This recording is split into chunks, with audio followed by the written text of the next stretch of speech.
artillery rather than the tank.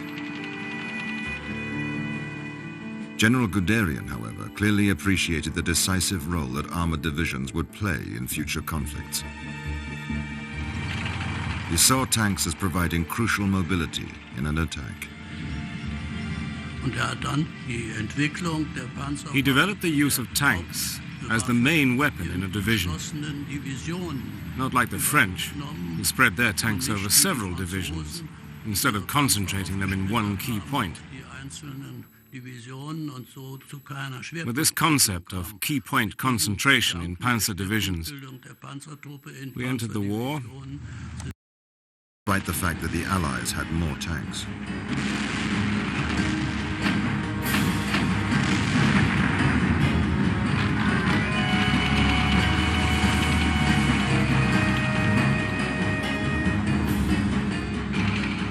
In June 1941, Hitler again unleashed his panzers, this time on the Soviet Union. Within weeks, the Red Army was pushed back to the gates of Moscow.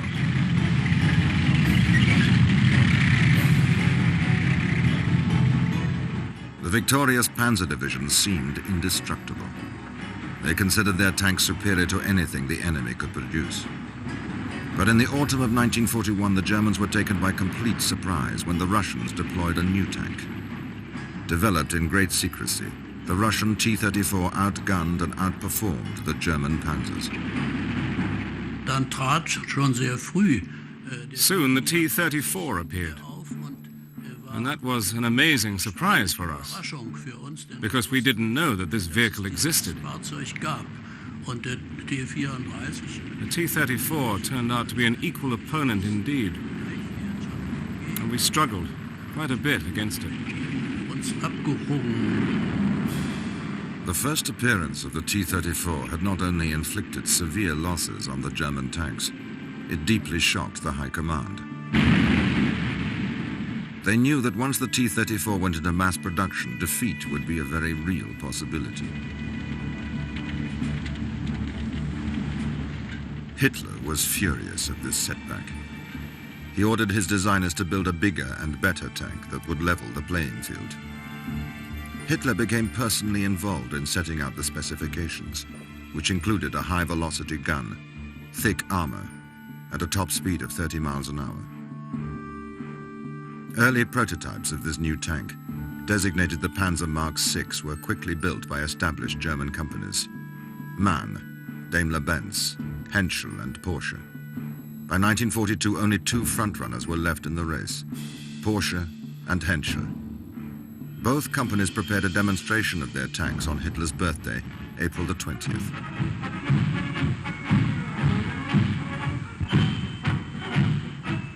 Dr. Ferdinand Porsche was a personal friend of the Führer, so it was annoying for both of them to discover the Henschel design was clearly better.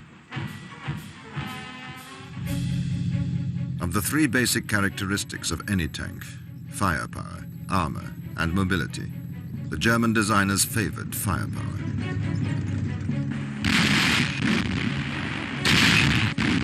So in response to Hitler's directive, Henschel decided upon a turret and an 88mm gun designed by Krupp, the German steel manufacturers. 2 months later, the new super tank was finally ready for combat trials. To match its performance, it was named the Tiger. At 56 tons, the Tiger was nearly 20 tons heavier than its nearest rival. Yet despite its size, it had to be able to cross difficult terrain and negotiate obstacles better than any Allied tank.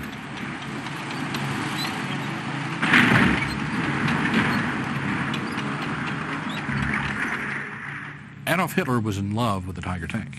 It was big and it was powerful and it fit the ideal of the Nazi Superman. So this vehicle epitomized the German army and Germany in that it was big and it was powerful.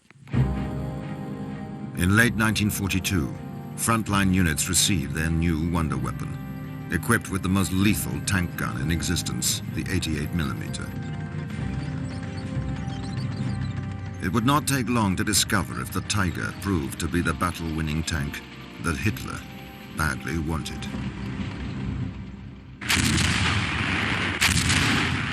The incredible triumphs of the German army during the first 3 years of war had shown the panzer divisions to be Hitler's best shock troops.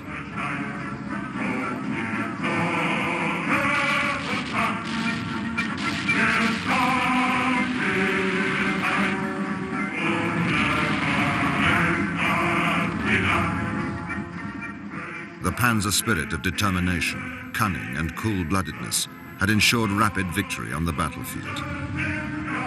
Panzer generals such as Erwin Rommel and Heinz Guderian had become legendary figures. Along with the fighter pilot, the panzer trooper in his dashing black uniform and death's head badges was Germany's new superhero.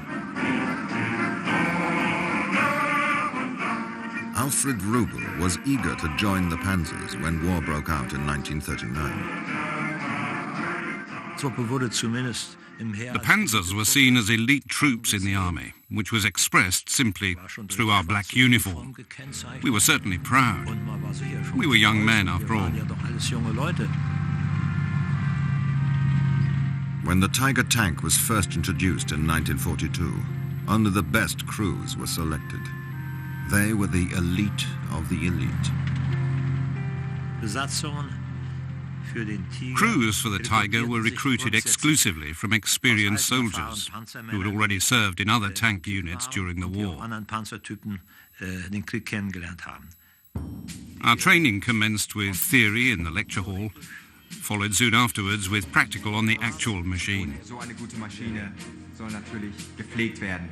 Gereinigt, gepflegt. Also, behandeln Sie ihn wie Ihren Augapfel.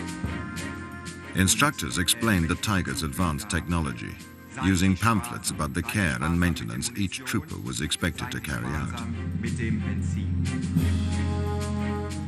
The 5-man crew trained together, familiarizing themselves with the tank until they understood every aspect of their new weapon. They particularly welcomed the superior protection the Tiger offered its crews. With nearly 4 inches of frontal and over 3 inches of side and rear armor, it was the world's most heavily armored tank. My first impression, I was disappointed. It was a dinosaur, not an elegant vehicle as I had imagined. I expected it to be like the T-34. However, when we got to know and learn how to apply its power, it became the superior tank on any battlefield to the end of the war. Hier, unser stärkster. German tank designers were always searching for a bigger and better gun capable of dealing with enemy tanks. The 88mm gun was superior to any other gun at that time. So was the technology for targeting the gun, with the turret-turning mechanism. The gunner stood with his foot on 2 rockers. If he pressed his foot forwards, the turret would turn to the right, and if he pressed it backward, it would turn to the left. In training, gunners and loaders were timed with a stopwatch and only passed if they completed their tasks within the set number of seconds.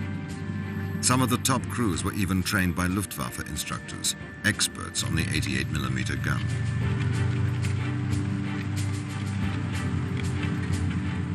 The radio operator sat next to the driver and manned the forward machine gun located in a ball mounting on the offside of the front armor plate. The machine guns were used primarily to fight off enemy infantry and anti-tank guns that were very close, keeping their crews' heads down. Tiger tank drivers were selected with great care. You need a certain degree of ambition to drive the thing, a certain level of technical understanding and some intelligence.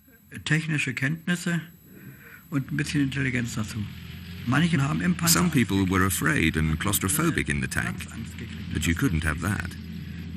The driver had to be calm, which had a positive effect on the rest of the crew. The Tiger had 8 forward and 4 reverse gears, but its huge weight made steering difficult, so Henschel developed power steering, and for the first time a steering wheel instead of levers was used to maneuver a tank. Because of the power steering, you could basically steer the Tiger with one finger, and the half-automatic gear shift was also much better than any other tank that we had. The initial role for the heavy Tiger tank was to be the iron fist of the panzer divisions, punching a hole in the enemy lines.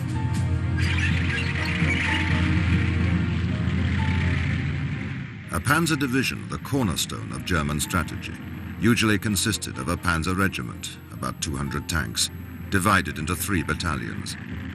Each division had 2 panzer grenadier regiments, highly trained infantry, to support the tanks. In addition, there were artillery, engineers, anti-aircraft guns, and numerous support troops. The total number of men varied from 10 to 15,000 depending on the campaign. Tiger tanks were usually grouped into heavy companies and attached to divisions. Each fighting company had 14 Tigers.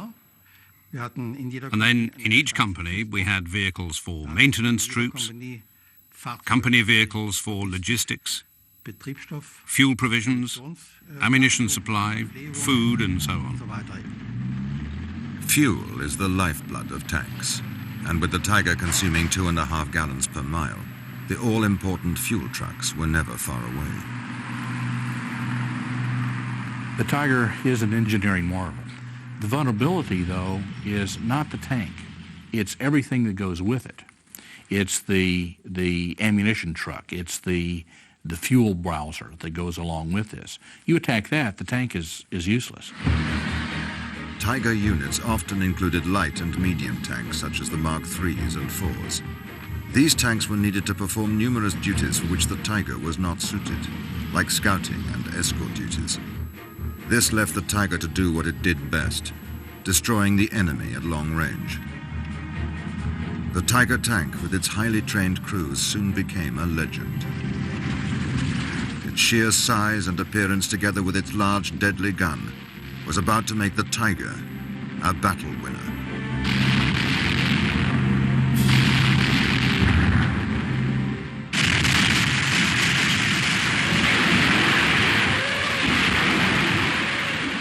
The first Tiger tanks, with their highly trained crews, made their debut in action on the Russian front in late 1942. The well-trained panzer divisions found Russia to be ideal tank country. However, the logistics of maneuvering large formations across the great distances of the Russian plains or steppe meant crews were often confined to their tanks for long periods, sometimes even days. Our tank wasn't only a combat weapon, accommodation and means of transport. It was our home, and accordingly the tank was maintained and cared for. Tiger crews especially benefited from the tank's large interior. In the Tiger, the driver and radio operator in particular had a lot of space for themselves. There were comfortable seats, and I was able to stretch out if I wanted to sleep. The driver could do the same. Other tanks just couldn't compare. When in action, Tigers had the advantage of being able to engage and destroy enemy tanks like the T-34 at long range.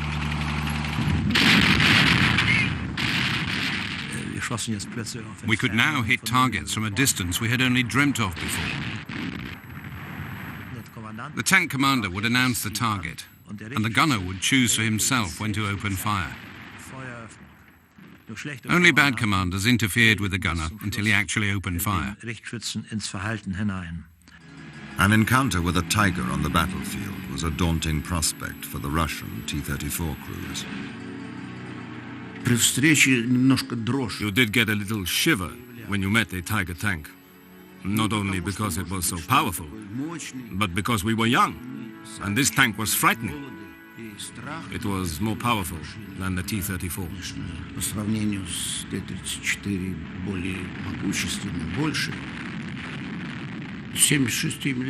Our 76mm guns could only fire at a distance of 500 meters. But a Tiger could shoot from a distance of 1 kilometer without missing. so this made it very hard for us. Even if the T-34s got close enough, the Tiger's armor proved very effective. In my first battle in a Tiger, we were exposed on the Russian steppe and took so many hits, but to no effect. I developed such a sense of security at the time and thought, with this vehicle, nothing can happen to me at all. We felt quite safe in our tank, although it wasn't a life insurance. I was wounded 5 times despite the Tiger. But we could withstand an attack much better now. We had tanks that were hit 30 times by Russian guns and still in working order. In one 6-hour engagement, a Tiger was hit 227 times. Despite having its wheels, tracks and transmission damaged, it managed to crawl a further 40 miles across country. Tigers worked in conjunction with infantry and artillery, each element supporting the other. Panzer Grenadier machine gun teams were deployed on the flanks, up to 50 yards from the tank, in case of enemy infantry attacks.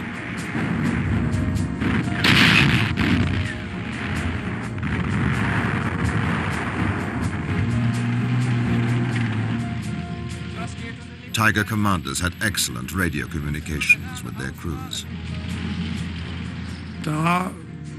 I know from my own experience that you never looked out with the headphones on both ears, but always kept one ear free. If you don't hear what's happening outside, then you are exposed to enemy attack without being able to react appropriately. It is most important for the commander to have an overview of the battlefield.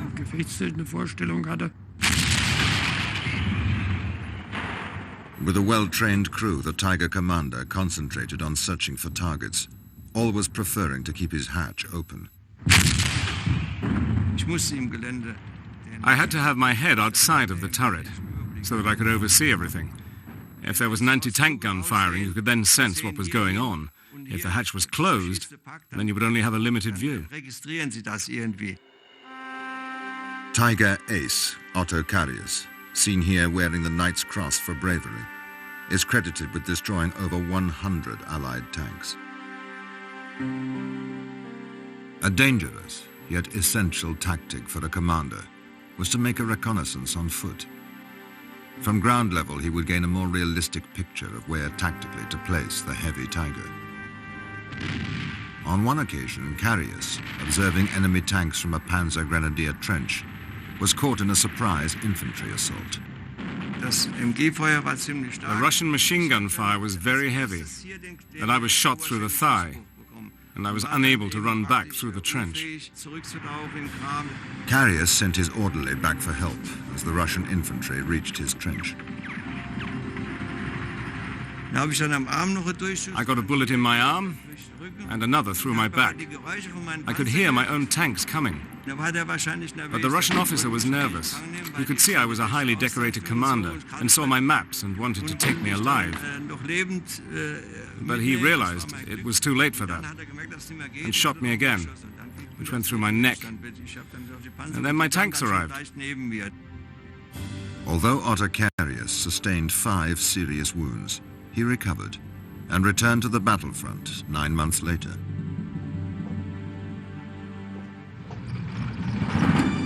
The SS Panzer divisions were also equipped with Tiger tanks. Although not strictly part of the army, the Waffen-SS were elite troops, politically indoctrinated into the Nazi cause. Their reputation for bravery, as well as brutality, made the SS Panzer regiments amongst the most feared of all German troops.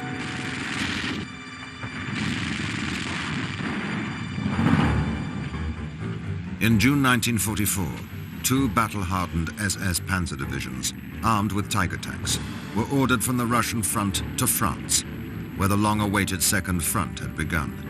Their mission? To destroy the Anglo-American forces in Normandy.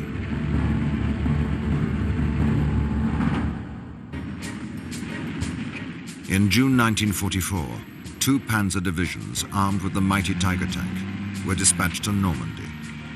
For months, the Germans had been expecting an Allied invasion of France. What they didn't know was exactly when and where it would come. Field Marshal Erwin Rommel, commander of the anti-invasion forces, had strengthened the coastal defenses. But the use of the panzer divisions, armed with the superior Tiger tank, had been a point of contention between the top commanders. Field Marshal von Rundstedt, the supreme commander in the West, had clearly laid down the role of the panzer divisions in the defense of France. The main force would be kept well back from the coast and used to plug any gaps once the exact location of the invasion was known. But Rommel's ideas were different. He argued the panzers must be kept as near to the beaches as possible, so an Allied landing could be repulsed immediately.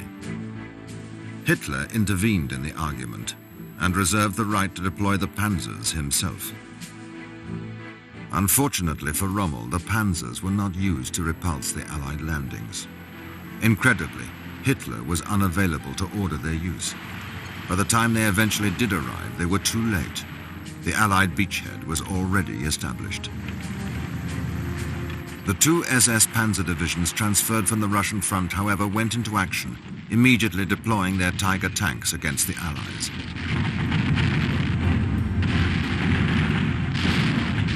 It was a terrifying experience for those that met them, because they could knock our tanks out at 1,000 yards, whereas we couldn't even knock them out at 200 yards if we met them head-on. The destructive capability of the Tiger tank on the battlefield became legendary, and Allied soldiers soon coined the term Tigerphobia. General Montgomery actually banned British combat reports that recorded the prowess of Tiger tanks, on the grounds they undermined morale. Ironically, despite the perception by Allied troops that the SS panzers fielded hundreds of Tigers, only 90 actually fought in Normandy. But the damage they inflicted on the Allies confirmed the reputation of the Tiger.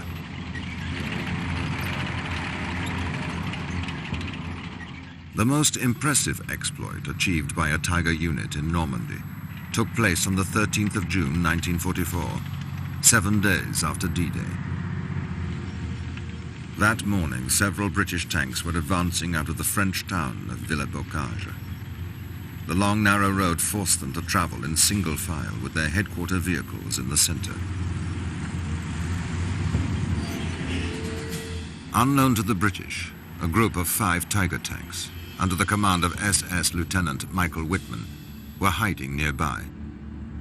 Whitman was a battle-hardened Tiger ace who had destroyed 117 enemy tanks on the Russian front to win his Knight's Cross.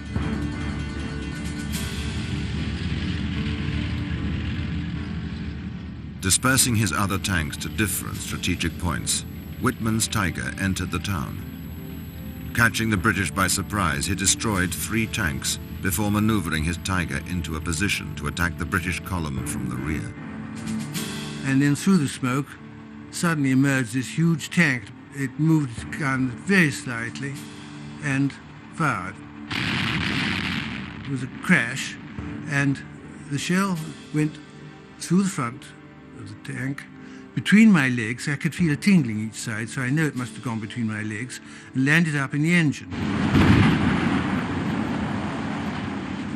And so a sheet of flame came over the tank, so I shouted bail out to the crew, because it wouldn't be very long before the ammunition exploded.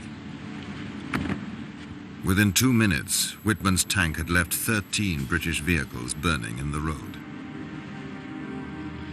Menacingly, the Tiger now headed towards the tank commanded by Captain Pat Dias.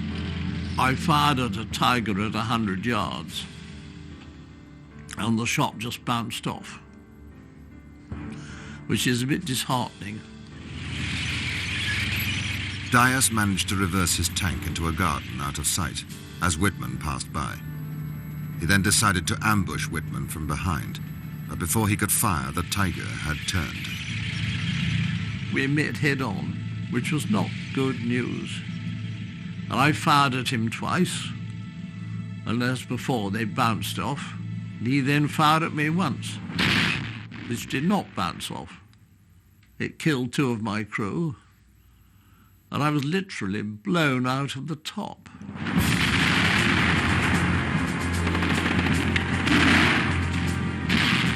Eight more SS Tigers reinforced Whitman, and the battle raged. Finally, his Tiger was knocked out, but he escaped, leaving Villers-Bocage a scene of death and destruction. Despite losing 4 Tigers, Whitman had destroyed 47 Allied vehicles and inflicted 257 casualties. Pat Dias's heroic attempt to stop Whitman's Tiger had left him wounded and nearly blind. Luckily, the doctor who treated him at the first aid station was an eye specialist.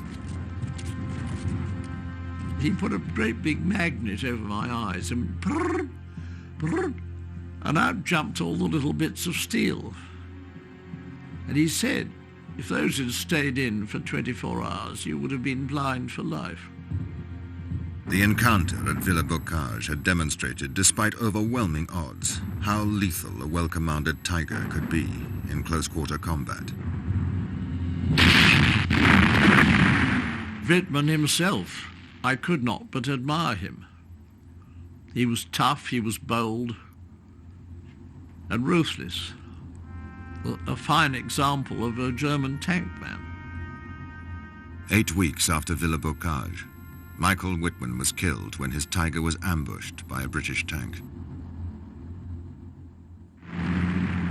Although the initial D-Day landings had been a success, fanatical German resistance had stopped the Allied advance. The Tiger was proving itself very effective in defense. Its long-range gun and thick armor proved unforgiving. The Tiger was best avoided, really. You couldn't really do anything against them. It felt quite powerless. It's like a nightmare, you know, when things get a little bit nasty and a little bit nastier and a little bit nastier, and then, my God, it is a Tiger. And call on the radio, say, there's a Tiger, and give a map reference, and then the RAF would come very quickly in their Typhoons and rocket it.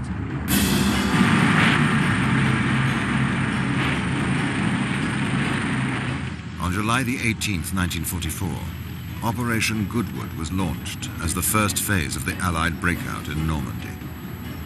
The plan was to blast a path with heavy bombers to allow 3 Allied armored divisions to push forward. 1,500 bombers of the Royal Air Force staged the biggest air raid of the war against German tank positions. Lieutenant Richard von Rosen and his Tiger crew were waiting in well-entrenched positions when they heard the RAF Pathfinder planes overhead. They flew over us and continued dropping these flares. Then I knew it was going to get ugly.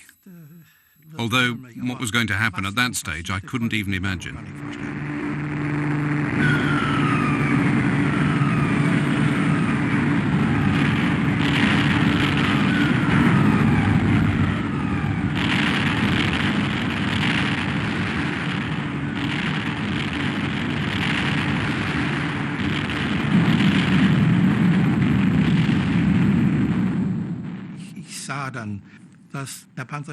I saw the tank next to me, meters away, was burning severely. It had been sliced open like a sardine can, hit right through.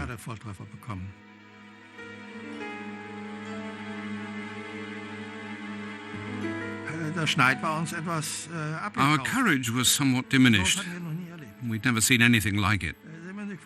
You have to imagine what we experienced in our tank during these 2.5 hours of carpet bombing. It was hell.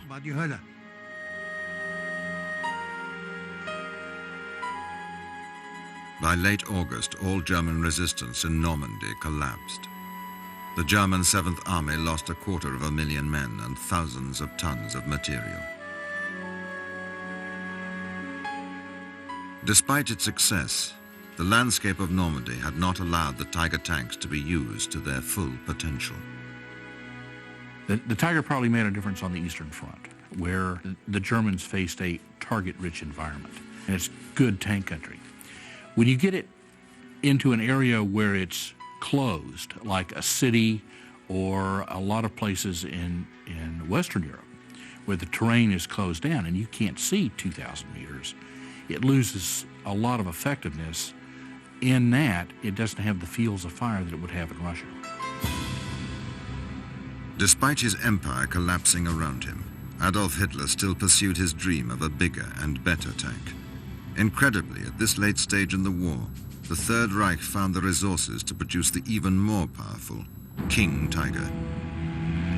Hitler would use this super tank in a daring last-minute gamble to turn the tide of the war.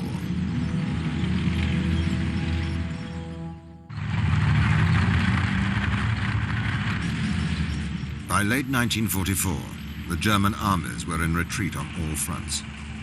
But Hitler believed that the new King Tiger tank would give his panzer divisions the winning edge on the battlefield. 5 years of war had seen his panzers sustain enormous losses in material, which even the efficient German armaments industry found difficult to replace. Once the United States and the Soviet Union had entered the war, German tank production could not compete. The Americans alone produced 4 times as many tanks as Germany. The Soviet Union produced more than 40,000 T-34s during the course of the war.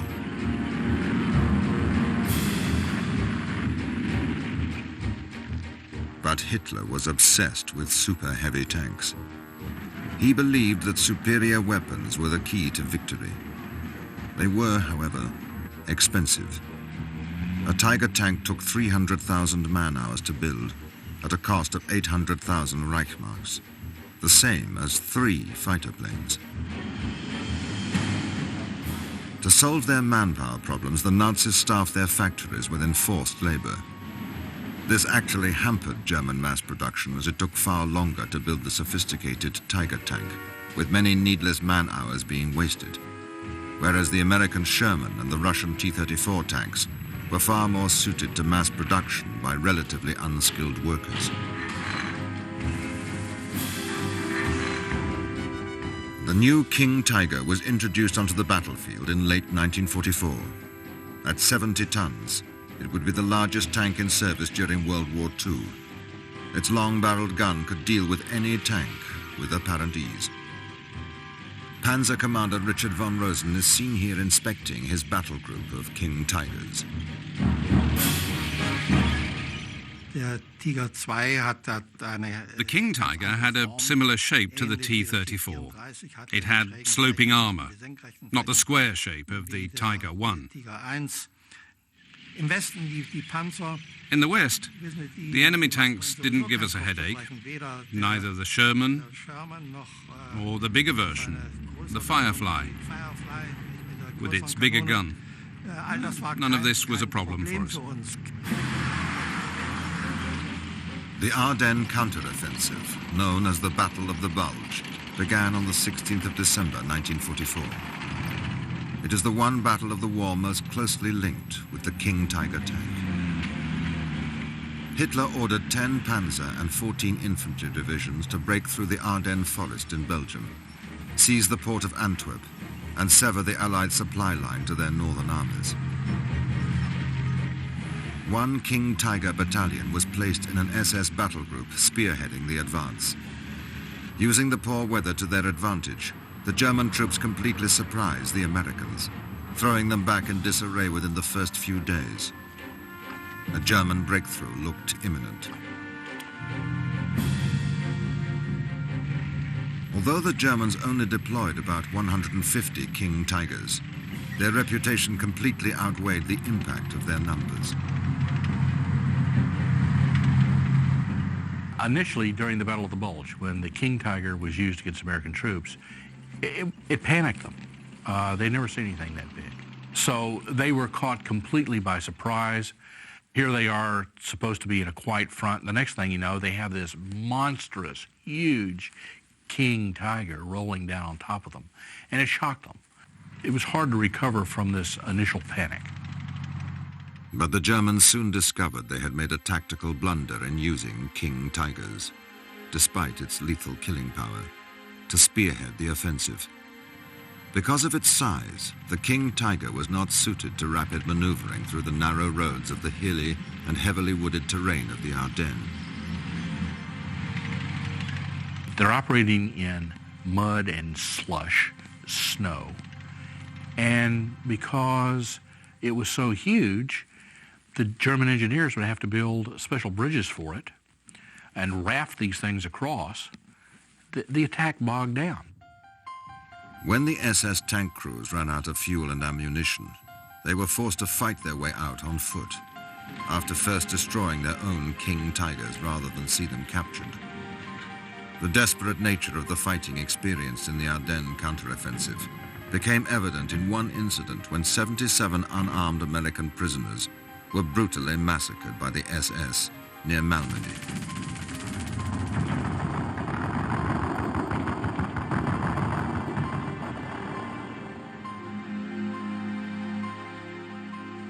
After the war, 80 former SS soldiers were prosecuted for murder.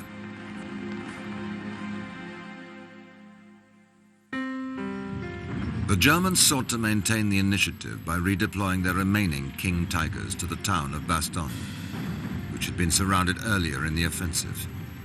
But here, determined American resistance prevented Bastogne from falling.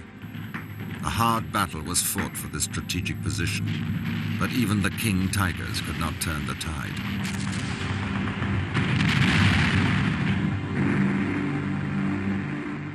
As the weather improved, Allied air superiority decimated the German armor, including the precious King Tigers. With the defeat of Hitler's Ardennes Gamble, the last great Tiger action in the West had been fought and lost.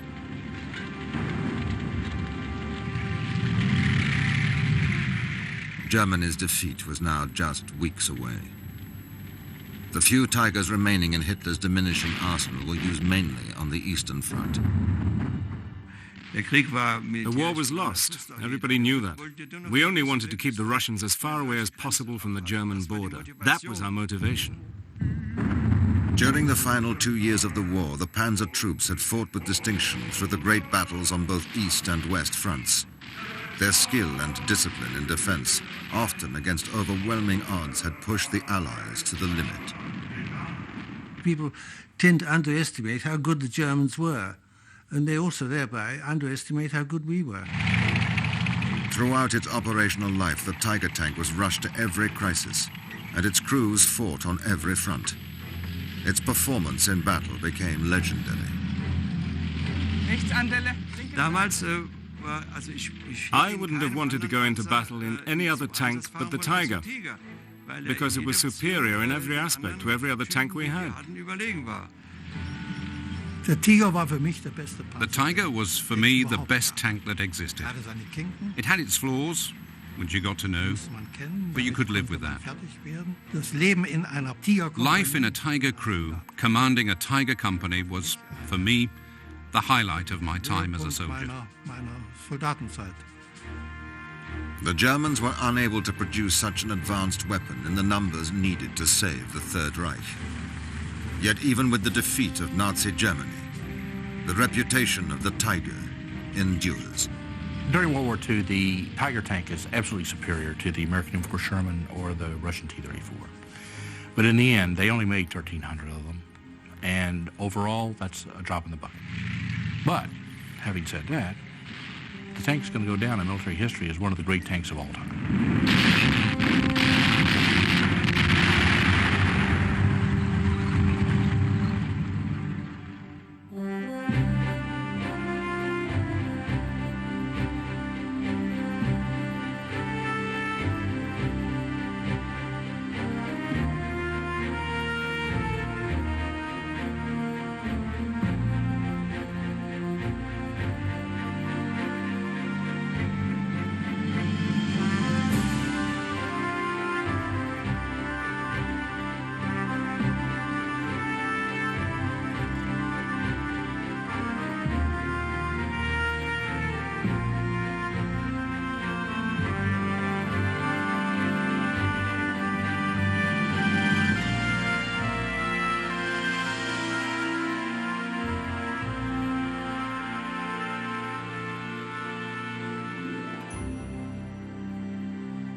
I was commissioned originally to the 8th Hussars and then transferred to the sharpshooters without my knowledge, but two of my friends were going to the sharpshooters and I wanted to join them. This was in the little town of Villers-Bocage, or we called it quite simply Villers-Bocage, which I shall continue to do. It came rumbling down the main high street, having shot up the soft vehicles in front of us, half tracks, no peak gun, without a gun in it, and our RHQ tanks, which were relatively soft. They weren't expecting to be the fighting element of the regiment. And I was in one of them. But when I heard enormous bang and crunch, I pulled back into somebody's front garden and was hidden from the Tiger. And I then saw it come down straight in front of me, not 20 yards away, with its iron crosses painted on the side. And I then had to make up my mind very quickly what to do. So I said, driver, follow that tank, like to a taxi driver. And we took a moment getting going, and by which time the Tiger had disappeared round the bend. The awkward moment was when he had met another of our tanks with a big gun, a Firefly, and was coming back again, and so we met head-on at about 100 yards range, which was not good news. And I fired at him twice, and as before, they bounced off. And he then fired at me once, which did not bounce off.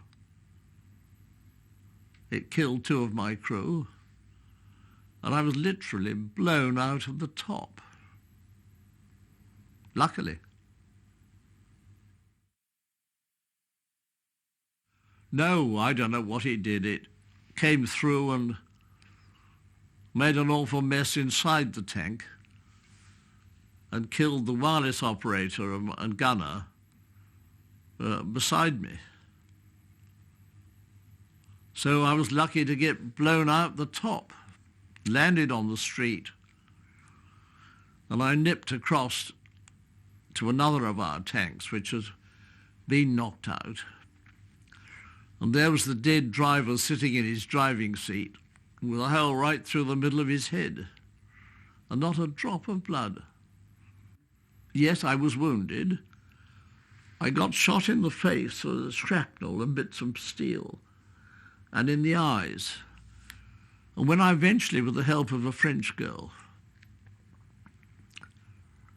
who was very good, she chatted in French to me, which I can talk, and said, "Vite, vite, alors après moi." And we ran and hid in a pigsty. And there were pigs there. They resented our appearance because we hadn't any food. And we hid, and she chatted and said she knew the side streets and could lead me back to my own crowd, which is what she did when the shooting died down. We ran across a field into a side street and we were away. And she got me back to our B squadron, where the squadron leader said, "Pat, you've been wounded. Go down to the first aid." I said balls or words to that effect. But I didn't realize I had been wounded. You don't feel it at the time. And so I wandered down to the first aid, and the man said, "This is your lucky day." I didn't think it was. He said, "I'm from Moorfields Eye Hospital." And he put a great big magnet over my eyes and brrr, brrr, and out jumped all the little bits of steel. And he said, if those had stayed in for 24 hours, you would have been blind for life. I said, well, thank God.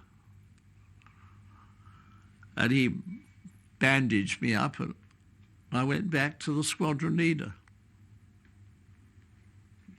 The worst. That dead driver in the front of the regimental sergeant major's tank, with his head literally cut in two, where you could see his brains sticking out. That was the nastiest sight. We lost a lot of people,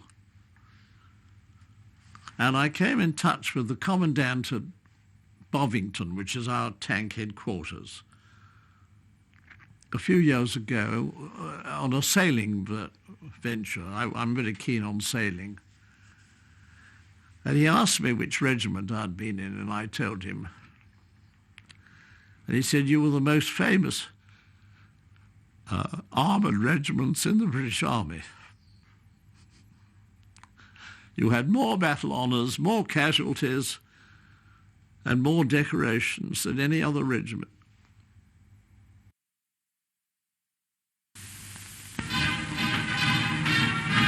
Auf einem rückwärtigen Bahnhof sind frische Reserven schwerer und schwerster Waffen eingetroffen.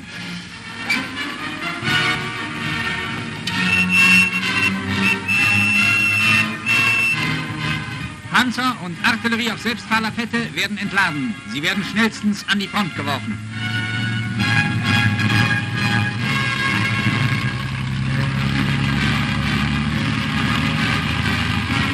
Hier rollen nach kurzer Einweisung Panzer zu einem Flankenstoß vor.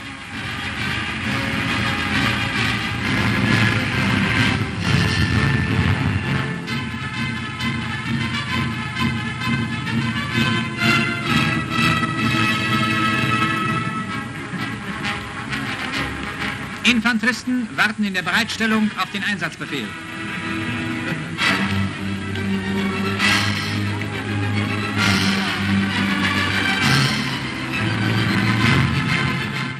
Der Artillerie haben Panzer und Grenadiere einen Gegenstoß durchgeführt.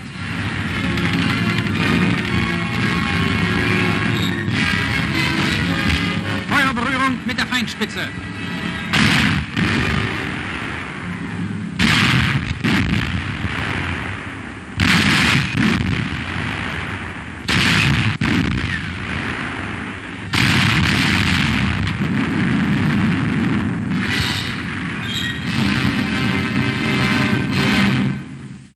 In seinem Tiger an der Invasionsfront.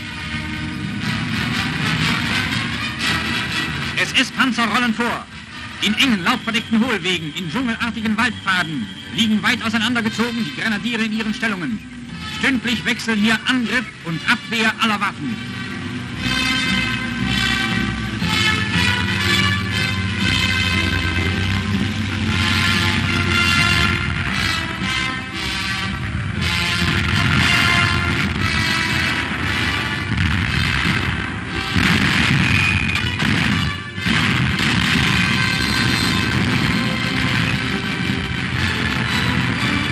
Bei den letzten Durchbruchsversuchen verloren die Angloamerikaner innerhalb einer knappen Woche über 500 Panzer.